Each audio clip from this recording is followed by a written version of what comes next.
Initial investment na 10,000 pesos ay pwede ng panimula para maging co-owner ka ng Jollibee Foods Corporation para makabili ka ng shares of stock ng Jollibee. Mag-invest ka sa Philippine stock market. Bibili ka ng shares of stock ng Jollibee. Sa halagang 10,000 pesos, pwede kang makabili ng 40 shares of Jollibee. Kasi as of January 27, 2025, ang market price ng Jollibee ay 238.2.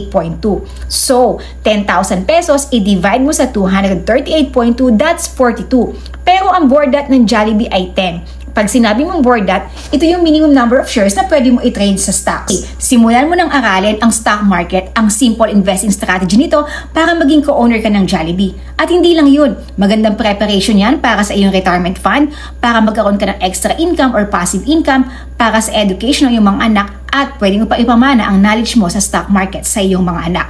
Tama, magkakaroon ako ng free live online training or webinar ngayong February 17, 19, 21, and 24, 2025. Ito ay para sa mga beginners or zero knowledge or little knowledge sa Philippine stock market. Ang ituturo ko dito ay kung paano ka kumita sa dividend investing, long-term investing, or short-term trading sa Philippine stock market. So, pili ka sa tatlo na to.